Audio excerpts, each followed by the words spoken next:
Hello, welcome to the Classical Top 5. I'm Tommy Pearson. With me on Zoom, as ever, are Charlotte Gardner and Richard Bratby. We have a end-of-term feel to this week's podcast, as we're going to be taking a summer break back at the beginning of September.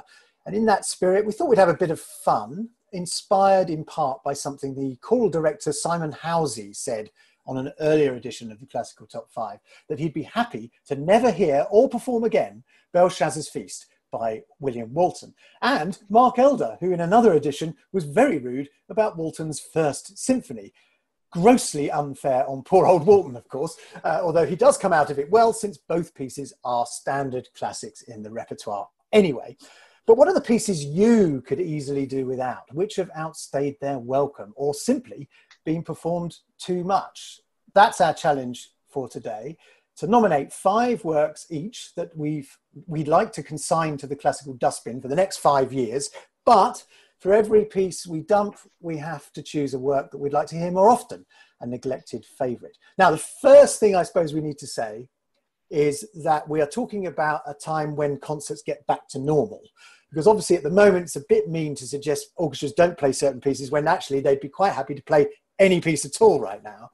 On the other hand, we can also be referencing classical music radio stations like Radio 3 and Classic FM and Scala Radio and so on, who are, of course, playing music all the time. So we can reference those too. So, Charlotte, was this a easy one for you to think of pieces that you just can't bear to listen to for the next 5 years? Yeah, there were a few that were very, very easy. Shall I give possibly the easiest one of all? It's Beethoven year, isn't it? 2020. Yes. I mean, poor Beethoven, it's pretty much been cancelled, his birthday. Yes. But before it was cancelled, literally every week it felt Beethoven Nine. My gosh, it was everywhere. Yes. I was compiling at the start of the year gramophones pages around the world for the top worldwide Beethoven performances. And Beethoven Nine, it was absolutely everywhere. But, and just to be clear, I'm not saying that it's not a wonderful piece of music. It is, obviously, it's great. So I'm not saying dustbin, I'm just merely saying shelve it. And the work, as I was compiling those pages and since, that I was thinking, where is it? Where is this one? The choral fantasy, kind of the germ, the germ of the idea which became Beethoven Nine later. So choral fantasy, this is the piece that I want to shout about. And what I love about it is it's just a complete romp. It would have been perfect for party year. And so I don't know why I wasn't more around. And it was funny, Stephen Huff last week talking about the culture of improvising in Beethoven. You would sit at the piano and you would extemporize before you got on with the performance. And that's what Beethoven's choral fantasy is. It starts off with this whopping cadenza. And in fact, Beethoven, for the premiere, he hadn't actually written it, so he did completely improvise. And then you get what I think must be one of the most brilliant comedy orchestral entrances in the whole of the symphonic repertoire. I mean, if it was a pantomime, it's sidling in, rear, backstage, left. You get this kind of dum, dum, dum, dum, dum, dum. If it were a pantomime, we'd all be shouting, "It's behind you." And then from there you go, it's just humor and fizz. You get this piano cadenza, then you get this comedy orchestral entrance, then you get the theme, the wonderful Ode to Joy theme, or kind of, and then you go through to the choral soloists, then you get the chorus, and then it's basically a fireworks party by the end. I think it's absolutely glorious. Well, what I find interesting about Beethoven 9 is that it's probably the most popular piece that people want to banish for 5 years on Twitter. But what I love about that is that it did, however, make it into the top 5 of everybody's favourite choral piece, and also a lot of people's favourite endings that we also did on the Classical Top 5. So Beethoven 9 is sort of loved and disliked in equal measure, possibly even by the same people, just depending on what the question is. I find that quite interesting. And actually, Richard, one of the big themes that also comes through here is any composer that's had an anniversary year, it should then be followed by 5 years where we play none of their music, because it does seem that so many broadcasters, of course, love anniversaries, but so do programmers, orchestras all around the world, don't they? Maybe I quite like that as an idea. I don't know. I think it's more about the way we think about these anniversaries. You're right. We have this kind of completist mentality. I put it down to where the kind of our age, showing our age now, we're kind of the CD generation. We grew up when CDs were the hot thing that were coming in, and that's the cool new technology. Different platforms now, but people, I think, with that period, the period of with the 1980s, there sort of emerges record collector tendency. You have the box set, you have the complete set. Now we have the cycle. There has to be the cycle. There has to be overload. There has to be all of everything. 72 solid hours in which we listen to everything Bach ever played, or you're not doing this properly. And I don't know. I mean, I've got this book on my shelf. It's George Grove's book about the Beethoven symphonies, published in the late 19th century. This is I think it's a first edition, and I don't know who it belonged to. I think it's someone who is at a music school conservatoire at Leipzig, a British student conservatoire at Leipzig, and they've written on the back in about 1895, 1896. All the times they have heard a Beethoven symphony played by an orchestra in their lives. I think they've heard the Seventh Symphony a couple of times. They've heard the First Symphony once or twice. They've heard the First, heard the Eighth, nothing else. Over the sort of 20-year period of the book, at no time do they hear those works played by an orchestra. Imagine the thrill, imagine the excitement, imagine the occasion. And I think when we're talking about pieces like the Ninth, and I kind of totally, I agree with this sort of idea of banning it. And I think most of the pieces I would want a moratorium on for the same reason. And because I think it's because I love them too much. I don't want them. I want every time I hear them to be like that first time I heard them. Yeah. And I mean, yeah, a great performance can do that. You should always try and listen to a live performance by whoever's doing it with open ears. But there is this kind of idea of, things do wear a mental rut. So they kind of wear a little smooth sort of channel in the mind, don't they? You sort of get to know what's coming. You stop listening to what you're actually hearing to, sort of hearing what you expect you're hearing. And really familiar works do that a great deal. And I mean, when you're talking about just a lollipop, that's fine. When it's a work which should be as shocking, as surprising, as astonishing, as moving, as special as the Ninth, a work that 100 years ago would perhaps be performed, performing it once a year would be a massive undertaking for most organisations, and that would be the only time you'd ever hear it. A work like that shouldn't be something you just flick a switch and hear every day until you get bored of it. Totally. And that's it. I want these pieces. I think the term I used recently was in an article was rewilding. I want these pieces to have their mystery, their surprise, their strangeness, their specialness. I think I quoted a few weeks ago, I think it was Alan Bennett who talked about how in his youth he used to go to the concerts by the Yorkshire Symphony Orchestra. He said music then was a clear, lively stream with strictly defined boundaries, whereas now it's just simply this kind of shallow swamp that engulfs us all, is all around us. And I think that's where I think I am with the Ninth. The interesting counterpoint to that, which is just occurring to me as I hear you talk, is, of course, the three of us are talking as people who go to concerts regularly. We're listening to classical music probably most of the day. But for somebody coming in off the street for their first classical concert, we don't know when that's going to be. Yes. And if their first classical concert is going to be Beethoven Nine, and it's there because it is fairly regular, then there's this whole, well, who are we to deprive actually people of that, of having that opportunity? I always remember going to, it was a local orchestra concert of the Eroica. And my husband came with me, and this was early on in our relationship. He didn't go to classical concerts at all. He didn't listen to classical music. And it was the first time he had ever heard the Eroica. And we got to the end of the first movement, and he looked at me with this kind of extraordinary, amazed expression on his face. And was like, oh my gosh, am I allowed to clap? That was incredible. And the look on his face was like, I have just had this epiphany. And I want that. Well, I think that you're absolutely right. On the other hand, a lot of what we're talking about here are pieces that we think are maybe taking up the time that another piece could usefully have. And who's to say that someone who doesn't go to a concert very often might get exactly the same reaction from a piece that is less known to the wider public as the Eroica. I mean, I think what's been quite interesting looking over people's choices on social media is how many people have slightly misunderstood and been very offended if you pick one of their favourite pieces, as if you couldn't possibly do without your favourite piece just for a little bit. One of the pieces I've picked, which I'll come to after we've found out Richard's first, is absolutely my number one piece in the entire world. I couldn't do without it. Would be my one desert island piece. But it's done too often and needs to be left for a little bit in order exactly what Richard was saying, for it to have some freshness injected back into it when it comes back. But we'll come to that. Richard, what's your first choice of one that you'd like to get rid of and then bring, and one that you'd like to bring in? Well, this is a slightly different one again. It's a slightly different impulse. It's the Rite of Spring, for starters. Oh, that's the one I was just talking about. Really, was it? Again, I used the term rewilding a moment ago. Now, I've heard the Rite of Spring played a lot of times. I've heard it played by schools orchestras, by youth orchestras. The youth orchestra I ran played it. Every youth orchestra plays it now, because it's kind of about showing you're macho enough and hard enough and grown up enough. And every professional orchestra can just sit down and do it on a 3-hour run through. The only performance I've ever heard of this work that left me genuinely excited, genuinely scared, and genuinely shaken was one by a ballet orchestra who shall remain nameless on this occasion, conducted by a distinguished but not particularly celebrated British conductor who again shall remain nameless. And they are performing for a ballet. They had to keep time with the dancers.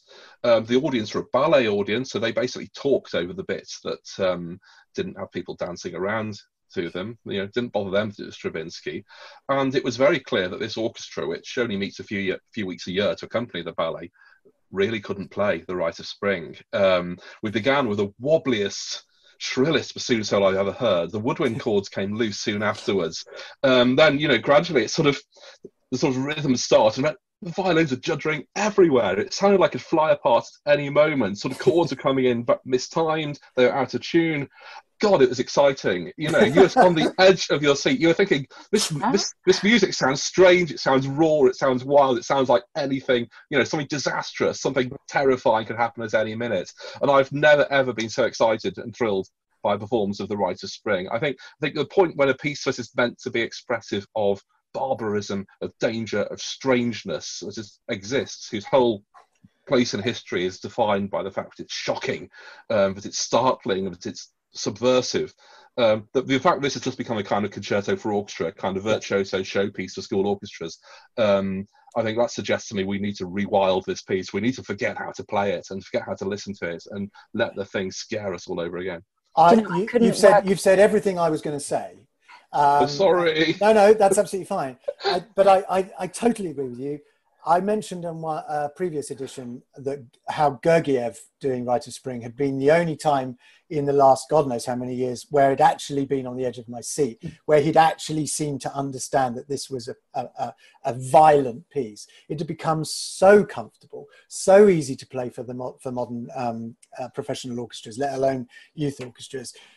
It is absolutely my number one favourite piece ever written, but 5 years I think is enough to give us a chance, as you say, to sort of to rediscover it again. Go back to the score. Go back to it. I've heard a couple of very, very well-known conductors who probably should remain nameless, who've tried to do something different with it. So all the fast bits were a bit slower than normal. All the slow bits were a bit faster than normal. It was all a bit rubbish, really, and didn't really serve the music. It was all about him, the conductor, really, rather than the music itself. It's one of those pieces, I think, that you can put in a program and it's going to impress a lot of people because it's just a wonderful piece. And that's it. You can kind of get away with it. But to me, it's not enough. It's got to do something to you. It's got to frighten you. It's got to make you sit up, get you on the edge of your seat and excite you. And I think a little break from it might just do that. Charlotte? It's interesting. Gergiev and the Mariinsky were the performance that made me take it in a whole different light as well. I heard them in Montreux do it last September and I was blown away. And it was the element of danger. Also, I think the Mariinsky woodwind and brass, there's that rasping quality, a sort of technicolor brilliance to their sound. Yes. It brought it to an entirely different place. Okay, Richard, you want to get rid of Rite of Spring, but what do you want to bring in its place, perhaps?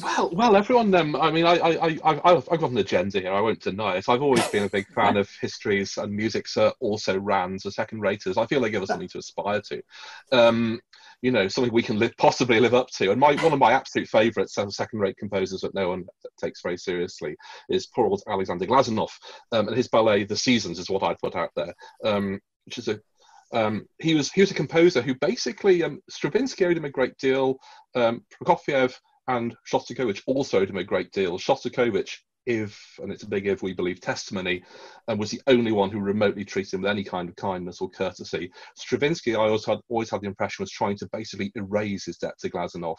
He didn't, he spent his whole life doing this fantastic PR job of himself as a great radical modernist. And this meant he had to very much wipe out his roots, rewrite his history, and the composers from whom he learnt so much had to be belittled, diminished, turned into irrelevances, and Glazunov really suffered from that badly.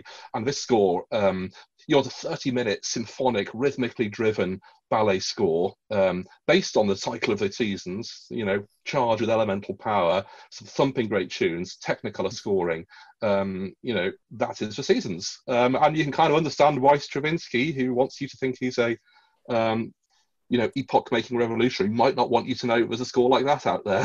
I'm not saying that the seasons is anything like the Rite of Spring to listen to. It's a gorgeous, deeply romantic, luscious piece in Technicolor scoring, swirling harps, big, sensuous, very, very romantic melodies, ending with this fantastic sort of frenzied bacchanal, which is one of those tunes that sticks with you when you've always heard it. It's absolutely catchy. Once you've heard it, you kind of actually quite often, surprising how many people think they already know the piece once they've heard it, which suggests to me that it is something of a classic, though it's kind of one that's sort of fallen from the repertoire, and it would fit neatly into exactly the same slot occupied by the Rite of Spring, just as much of a showpiece for the orchestra, but a very, very different aesthetic experience. And once I think, certainly if you love Tchaikovsky, if you love the Russian Romantics and Rachmaninoff, you definitely get a huge amount out of Glazunov's Ballet of the Seasons. A lot of what we're going to be talking about today is really based on a lot on fashion, isn't it?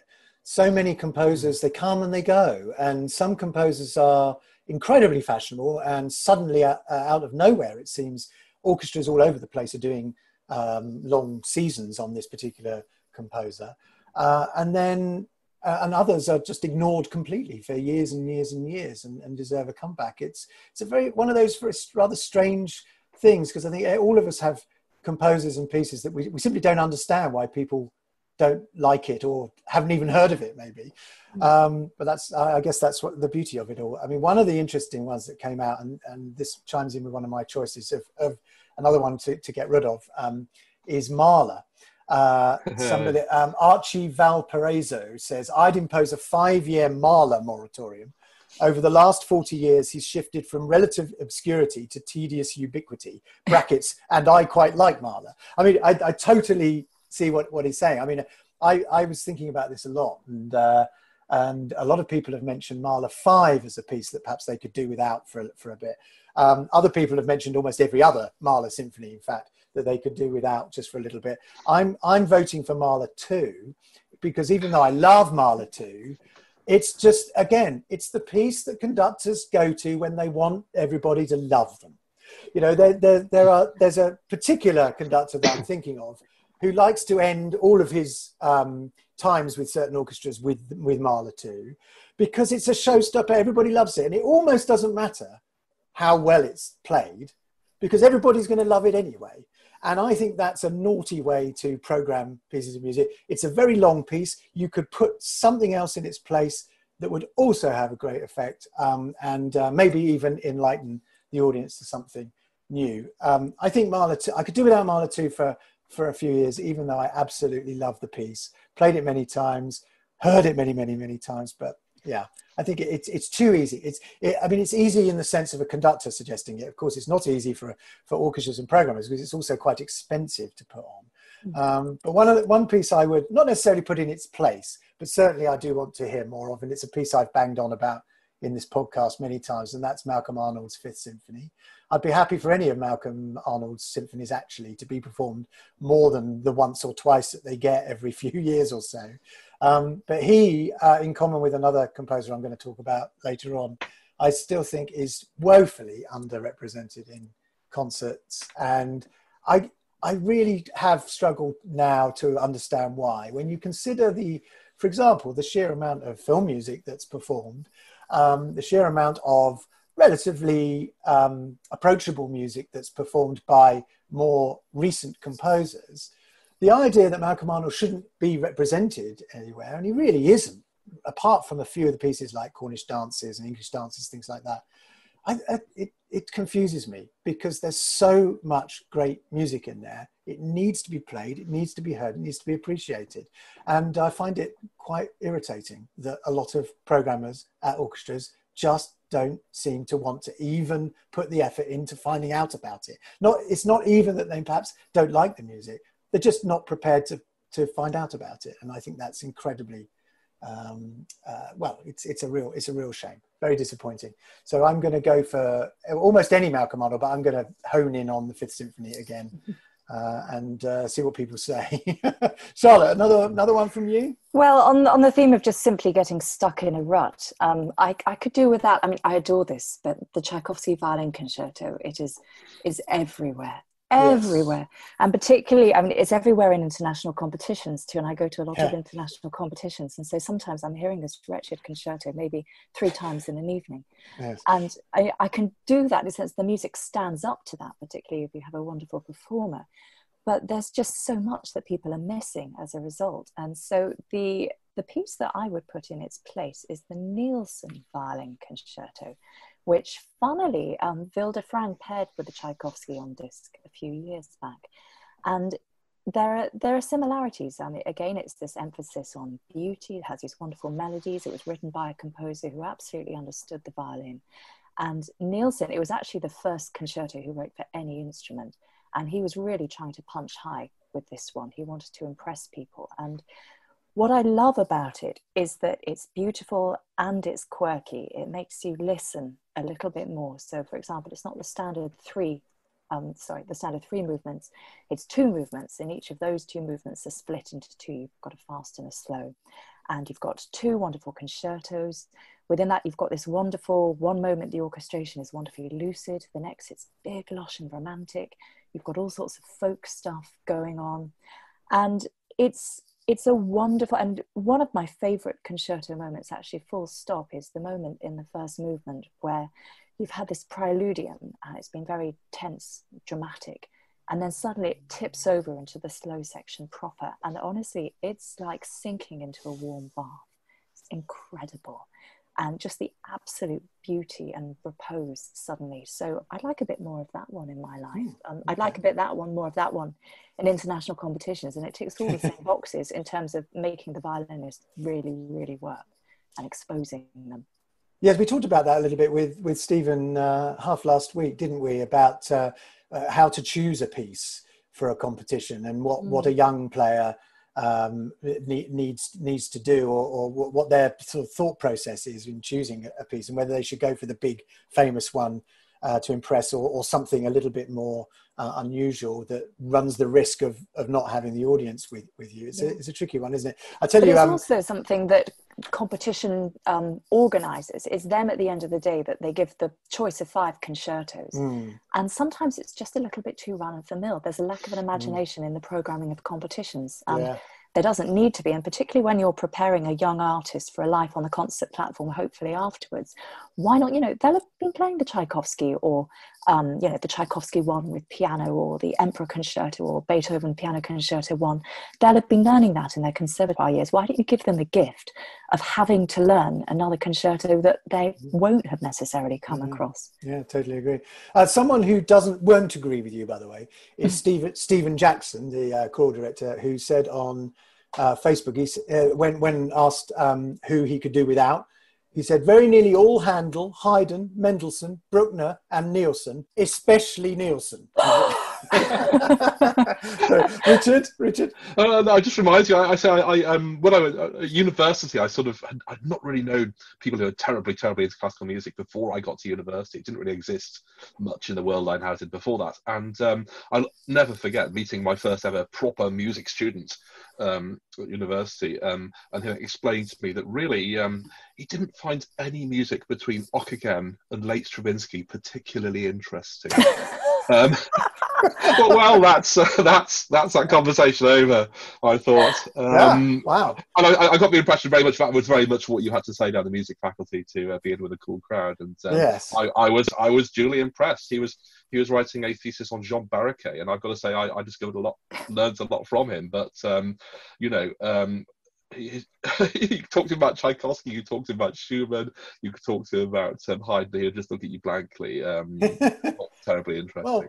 Well, someone on Twitter actually suggested dumping everything before 1970, which is quite bold, I would suggest. Quite why you'd want to do that for 5 years, I don't know, but that sounds like a miserable world to be. Yeah, that is a miserable world. But I had I was once pulled up by a group of keen young composers at again a British Music College, who said, well, we look at your orchestra's programs for the last 6 months. You haven't played a single piece by a living composer.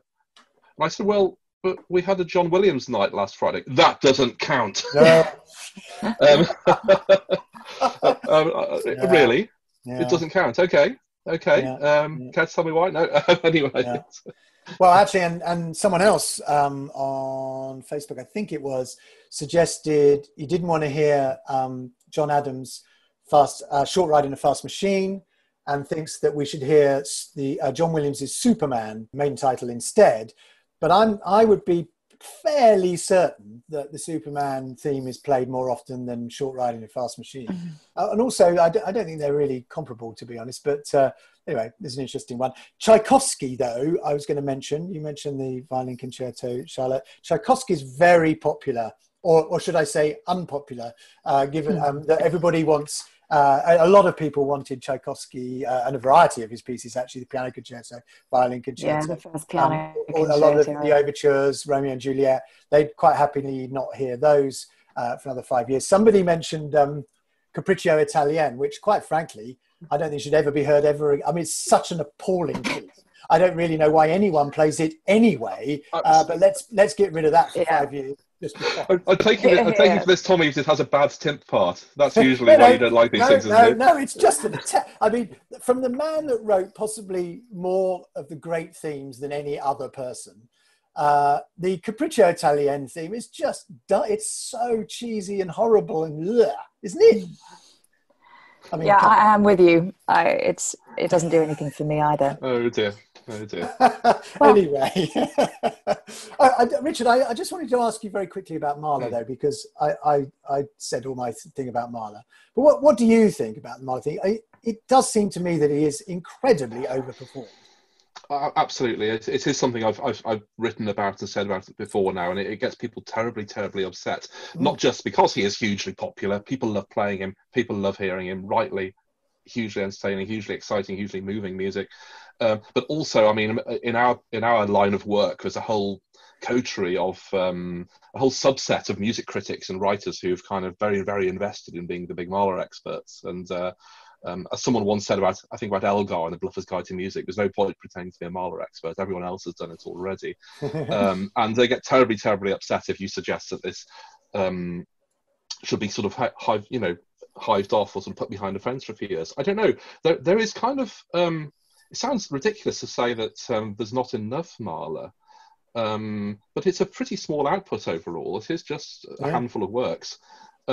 And again, these are pieces. There's two things really that should affect how frequently they're played. One is that, again, these pieces are surprising, are startling, are innovative, are full of effects that at the time would have been piquant, astonishing, colourful. The sound of a gypsy band sort of crashing into a symphonic movement, quoting from nursery songs. These have to have some kind of element of surprise, of recognition, of unfamiliarity, the sense that these things don't belong in a symphony and that Mahler has made them belong.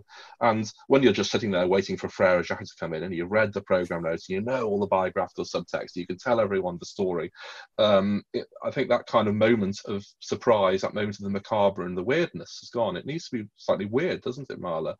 And again, the other thing is, I think the other factor again is that they're pieces for occasions. The Eighth Symphony should never be routine. The Fifth Symphony should never be routine. I mean, I think that's probably, I would honestly say that's my favourite of Mahler symphonies, and I'd be upset not to hear that for a long time. But I think it's worth, again, finding the strangeness, the sort of surprisingness, and the vulnerability. The other point I think I wanted to make was that Mahler is always a composer more than anything else who's writing music about music, phenomenally gifted, knowledgeable, and informed conductor.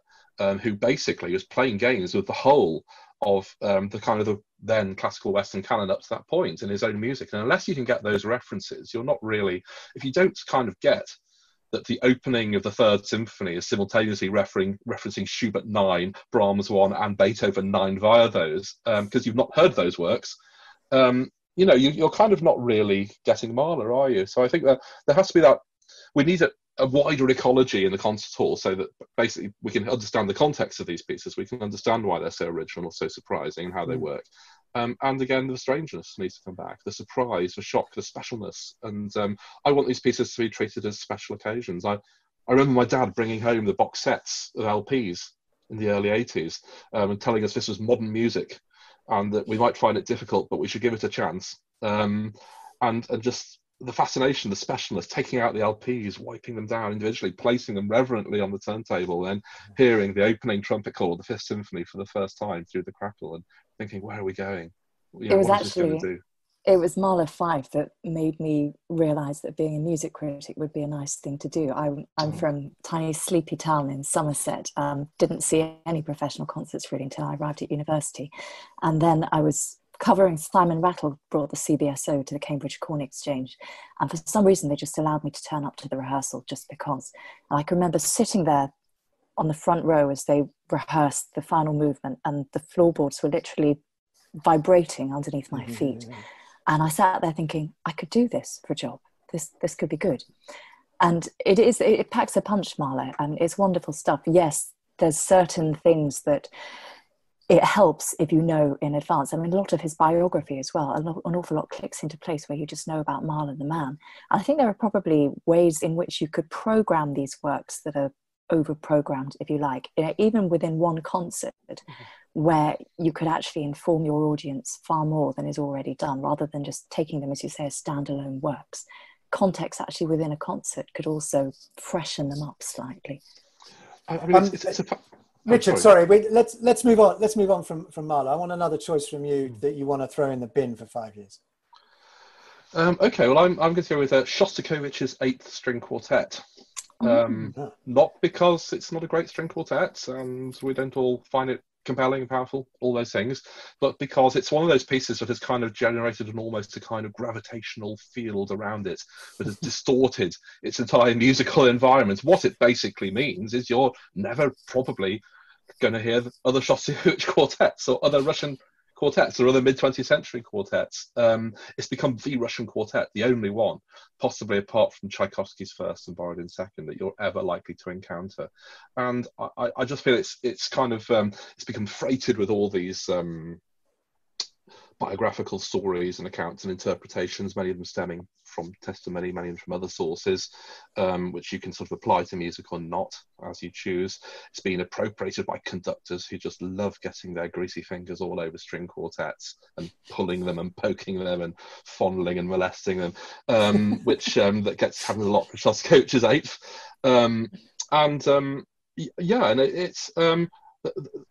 I mean, the sort of the weight of the biographical stuff that's been attached to it, the significance.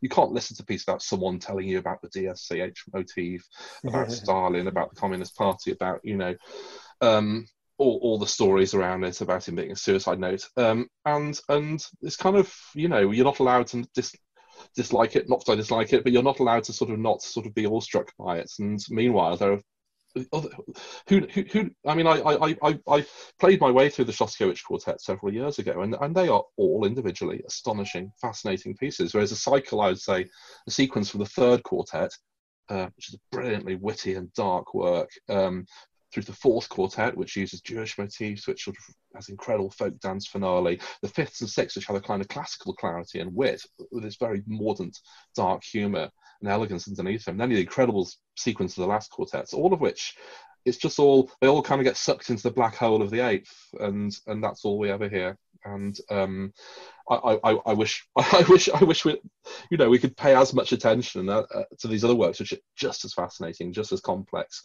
just as moving, and just as thrilling to play. And the piece I was going to sort of hawk out instead, it's tricky. I couldn't decide. again, a lot of borrowed it. Again, Shostakovich's music again relates to a lot of earlier Russian music, as does Stravinsky's, as does Prokofiev's, as do many 20th century composers. And we've kind of lost those roots. We see them in isolation now, and we're not kind of getting what these composers are referring to, what they're riffing off. You know, you hear these sort of triumphant Shostakovich finales, and if you've never heard Borodin's Second Symphony or Balakarev's First Symphony, you don't really totally get the joke. You don't get the black humour. You don't kind of get the illusion. And those pieces, the 19th century Russian nationalists are hugely neglected, the mighty handful as they are known. And I could not quite choose between Balakarev's First Symphony, which is just a gorgeous sort of folk-inspired work with a lush slow movement, and Borodin's Second, which was a piece that was, I think, was in the repertoire pretty much when I were a lad, and now just no one seems to play. You're absolutely. I played it a few times in the orchestra when I was a teenager. It was always around, and in fact, I even conducted a performance of it as well. It was just there, and now it's disappeared again. Absolute masterpiece, without question. Totally original in its construction, incredibly punchy, piquant themes, glorious lyrical melodies, quite short, real rhythmic drive.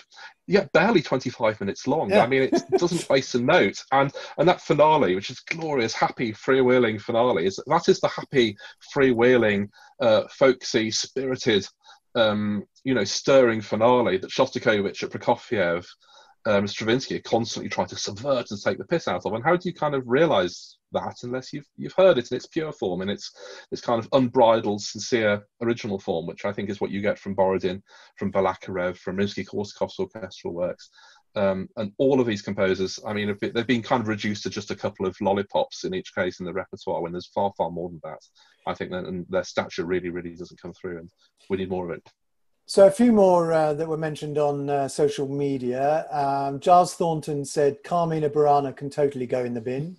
Yes. Votes for Tchaikovsky 4 and Scheherazade. Where are Brahms 2 for a couple of months would be quite nice. Susanna Eastburn, a previous guest on this podcast, suggested Rule Britannia, which I then said, but I only ever hear it once a year. In the obvious place, and she said, but that's still too often, isn't it? I mean, she's got a point. Did anyone mention Bruckner? Yes, somebody said no Bruckner should ever be played ever again. Yes. I thought it was a bit extreme, but maybe for 5 years. On the other hand, some of them feel like they last 5 years. Somebody, Stephen Pettit said Claire de Bloody Lune. It's one of those ubiquitous pieces. You just hear it in so many different arrangements. I'm going to say one, because Richard mentioned something that was in chamber music, the Shostakovich Quartet. I'm going to say a plea to all cellists to please stop playing the Bach Cello Suite No. 1. Please play something else. There must be something else out there. It's a wonderful piece. And I'm sure you've got so much more you want to say than the other person, but please can we just do something else for a bit? And in fact, I'd like to, this is the second time I'll have voted for this in this podcast, no Bach for any encore at all for 5 years, please. It's just, I'm fed up to the back teeth of it. There are so many pieces, short pieces, written by so many composers that soloists could do that would be really effective after a big concerto. Don't do Bach. Just don't do it for a bit. Think of something else. Be more imaginative. Everyone loves a Bach encore, but you don't have to do it every time. Please find something else to play. Yes, we should possibly grant everybody a solo Bach amnesty whilst we're still in lockdown and no concert halls, because it's got people out of a hole, hasn't it? Their solo Bach from their living rooms on Twitter. I know, but again, though, I mean, there are other pieces. Yes, just because you're locked in your house doesn't mean Bach is the only composer that exists. I don't get it. Speaking as a cellist, Tommy, I can tell you, basically, if you can get around your grade 6, you can probably get through the prelude to the first suite.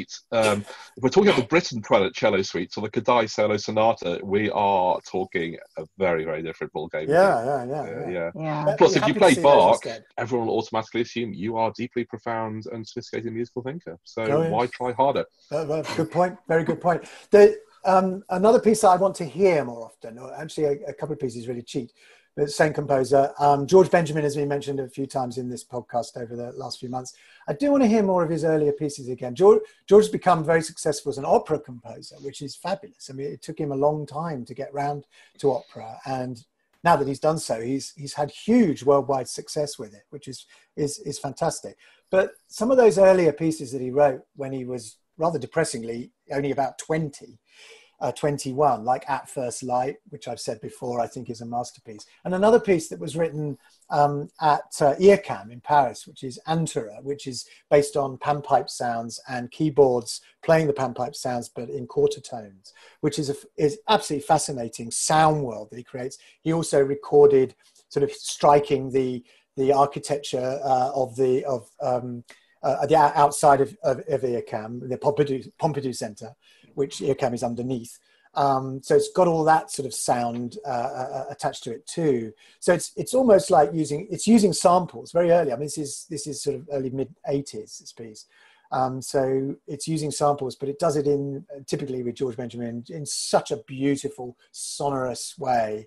I think these pieces need to be played again. They're chamber pieces. They were written for the London Sinfonietta and Ensemble Moderne, those sorts of forces. So there's no real excuse, actually. You could easily do that with distancing, of course, at the moment, to do some more of that. But it's such high quality work. I'd really like to hear those pieces again. He's written a lot of bigger orchestral pieces, of course, palimpsests, and there's all sorts of works out there of George's that are performed. But I suppose because I heard them at a very impressionable age as well, of course, they are going to be important to me. He was my composition teacher when I was about 12. So, they are important and he's important, but I still think they're masterpieces nevertheless. So I'd quite like to hear those again.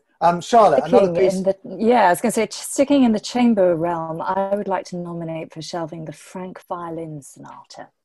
And it's not just that it's the Franck Violin Sonata that's everywhere, it's the fact that cellists have adopted it too. So literally, you shut the door on a Franck Violin Sonata and a cello version pops in through the window instead. And I think it's time for a break. I mean, it's long as well. It's a long time to sit through a sonata that you're hearing for the umpteenth time that year. So in its place, and I love it. It's a beautiful piece of music, but I just think there are other pieces out there. So the ones that I would like to nominate in their place for violinists, the Elgar Violin Sonata.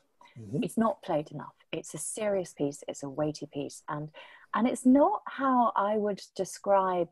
It's not typical Elgar either. It was a piece that his wife described as having very different sounds. You've got this big, bold, angry first movement. And funny, Elgar warned a friend when he wrote it not to expect anything violently chromatic or cubist from it. But actually, it's fairly adventurous. I mean, you don't hear the E minor home key until after the piano's opening statement for starters. And the whole thing just feels very turbulent. And then this extraordinary second movement, which feels almost a little bit like Elgar meets Sibelius, the whole wood sprite element to it. That's very romantic, but not standard romantic. And then this wonderful, broad, soothing third movement with all sorts of harmonic shifts, full of romantic textures, but it goes in all sorts of interesting directions. So I think that would be the piece for violinists. It's another piece where it's long, it's a lot for the pianist to do as well. You can get your teeth into it. So that for the violinists. And then for cellists, similar vein to the Franck, composed in 1921, but very much from the Franck sound world, the Fauré Cello Sonata No. 2. Oh, yes.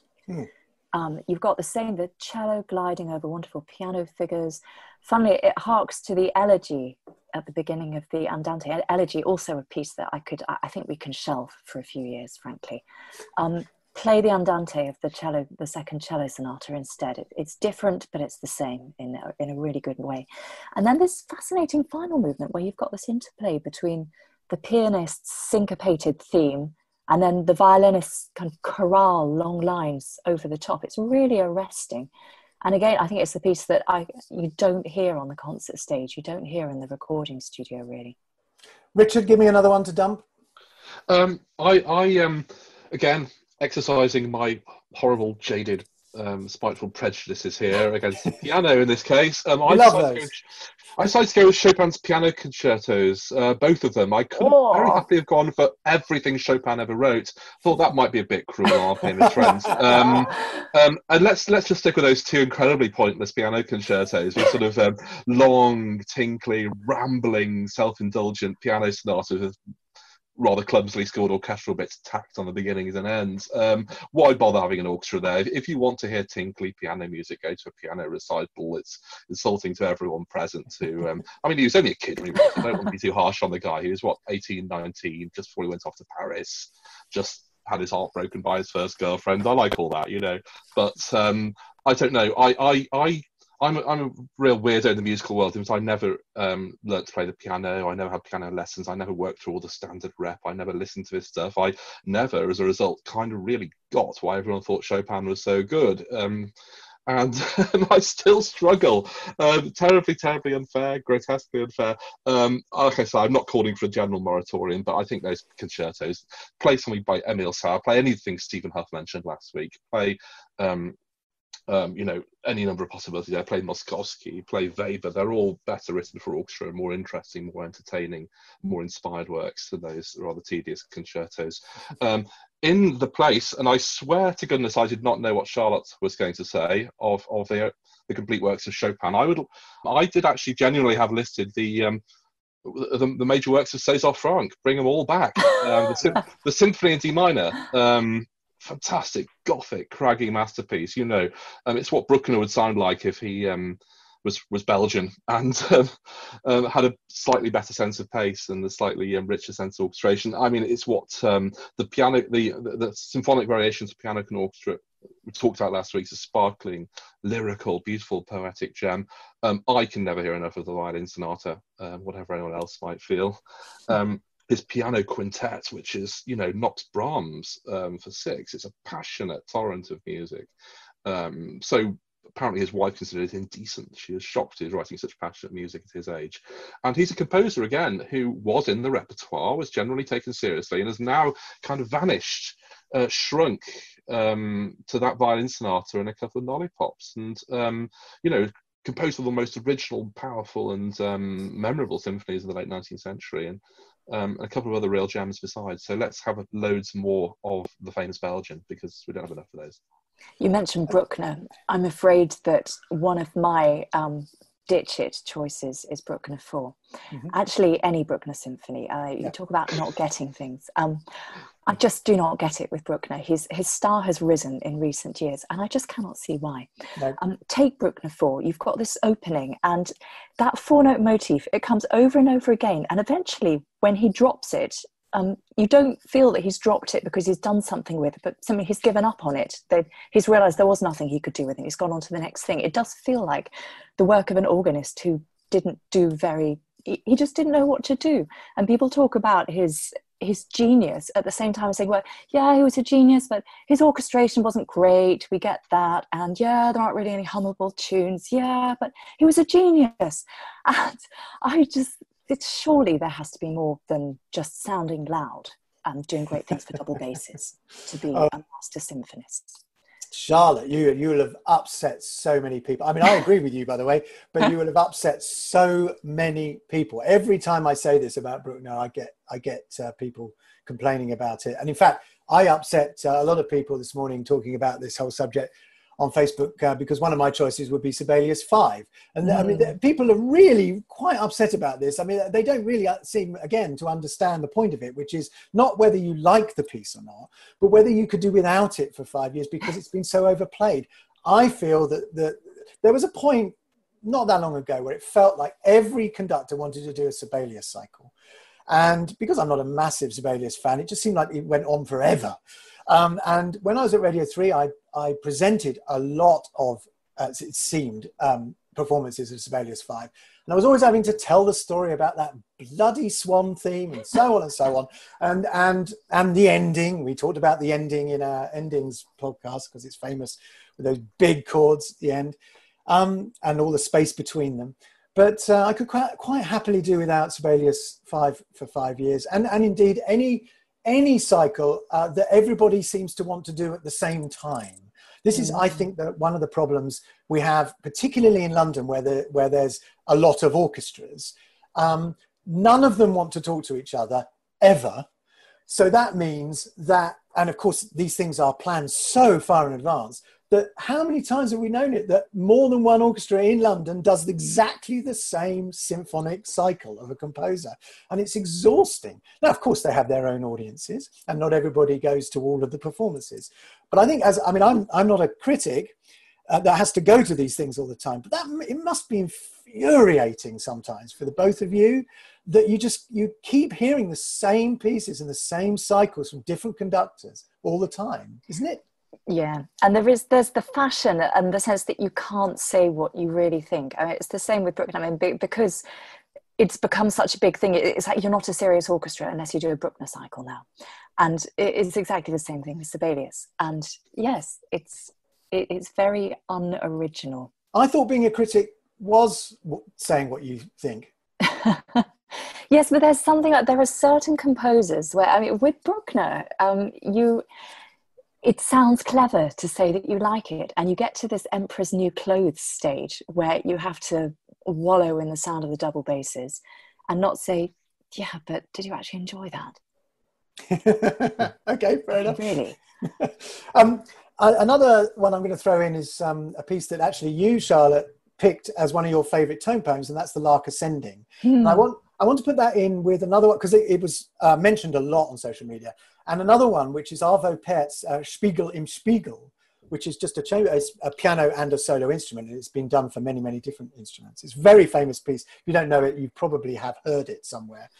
I think those two pieces are actually wonderful pieces, but they are used too often in too many places that we get so used to it just as a sound. So it becomes less a piece and more of wallpaper. It's oral wallpaper.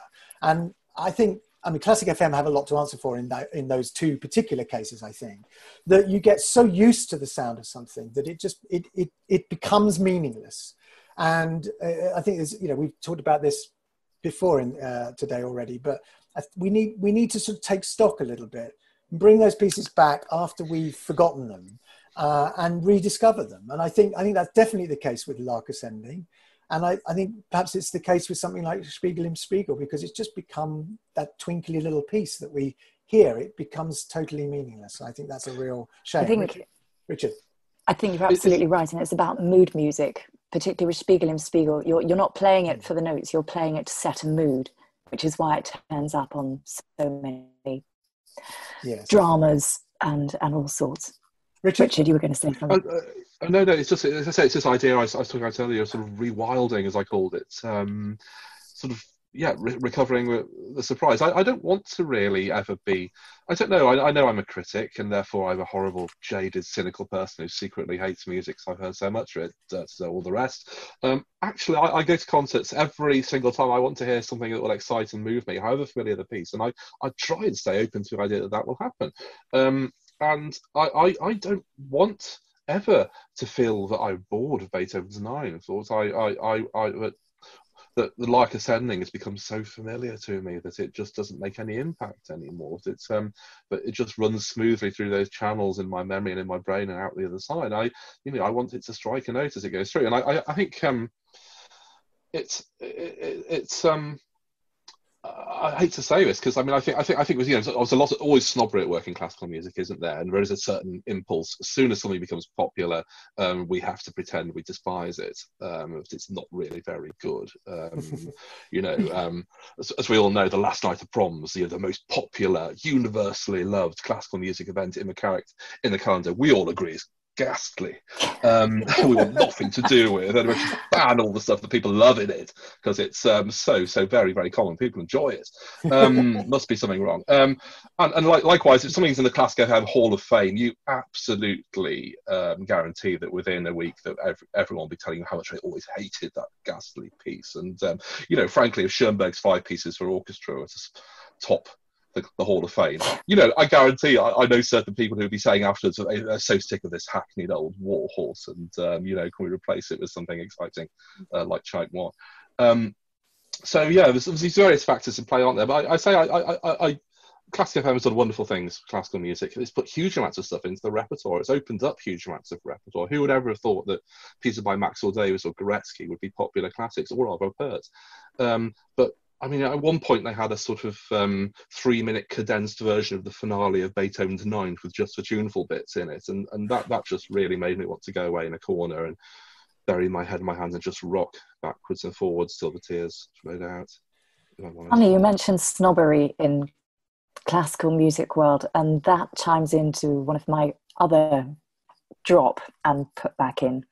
So I was going to drop 2 Strauss tone poems, Heldenleben and Don Juan, and I'll let him have the others. But I want to put the planets back in their place. Now, there's a reason for this, that there are certain pieces in the classical canon that have become so famous that serious classical ensembles don't program them.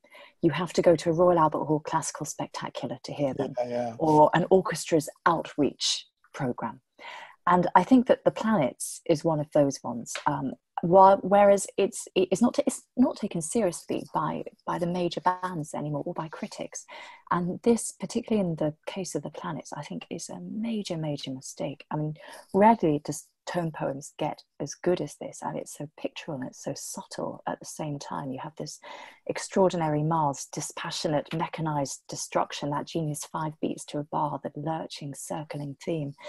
And then Venus after that, it's romantic, how he manages to get, on the one hand, romantic, but on the other hand, coolly remote. And you go through all of these tone poems, and there is something extraordinary and clever and different about every single one.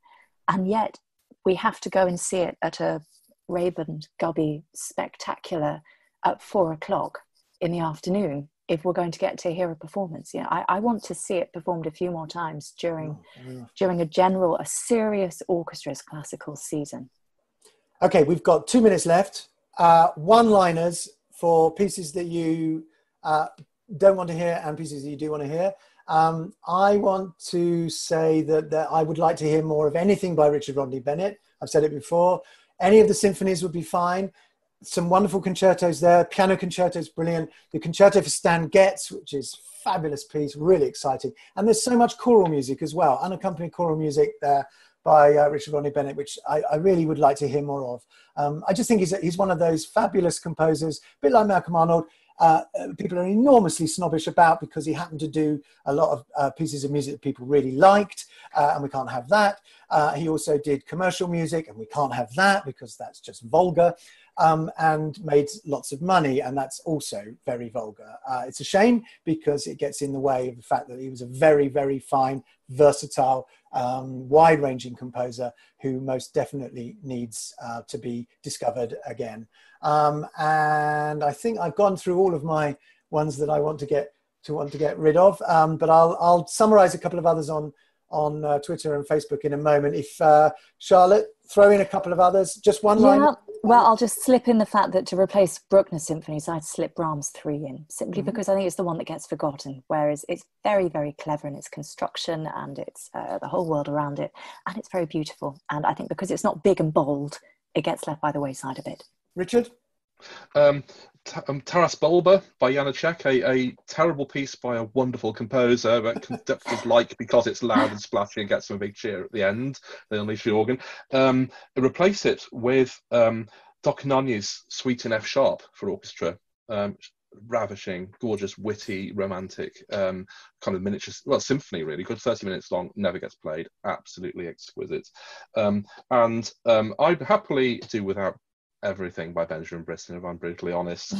Let's hear a bit more of the music of Grace Williams, the Welsh composer. Her Fantasia on Welsh nursery tunes should be a popular classic in the same universe. It's just such delightfully scored lollipops. A lot more to her music than that. And her friend, the Welsh symphonist Daniel Jones, who you just have to try. An acquired taste, very distinctive voice, a powerful, thoughtful, brooding, passionate 20th century symphonist with a kind of heart of deep romance buried beneath the kind of skies of slate and overcast clouds. And it's wonderful, moody British music, probably the greatest British composer that virtually no one knows, I would say. Okay, some others that people wanted to banish for a bit. Pachelbel's Canon. which I guess you could probably easily miss in concerts. But if you go to a wedding, that's another thing entirely. The 1812 Overture suggested, don't want to hear that. Foray Requiem. The lazy TV director's constant shorthand for please cry now, says Ian McMillan. He's got a very good point. Mahler 5 has been suggested by Gillian Moore, no less, from the South Bank. And who else? So we've got more for the Lark Ascending. Vivaldi's The Four Seasons.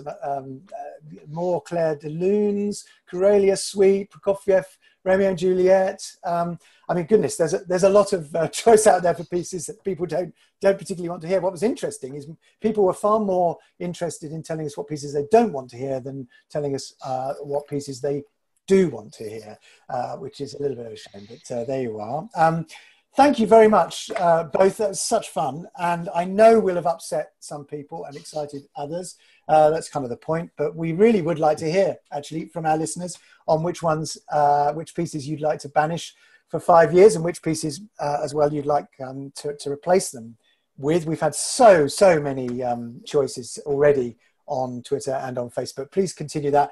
Use the hashtag Classical Top 5 if you can remember to do that, or post on our Facebook page. You just have to look for Classical Top 5 in Facebook and you should find us there. And make any comment you like. We love hearing from you, as always, and you always have lots to say on our choices. Quite right, it's brilliant. So please do keep your suggestions coming in. We are now taking a summer break. We'll be back in early September with lots more top 5s. Please suggest some subjects for what you'd like to hear us talk about in the top 5. Anything really goes. We've covered quite a lot of ground already this year, and it's been a lot of fun. But if you've got a top 5 that you're burning to hear us rabbit on about, then please do let us know. As I say, use the hashtag on Twitter, Classical Top 5, or search for us and our page on Facebook as the Classical Top 5. Thank you so much, Charlotte Gardner and Richard Bratby, as always. I'll see you guys in September. And thank you very much, all of you, for listening. Have a lovely summer. Goodbye.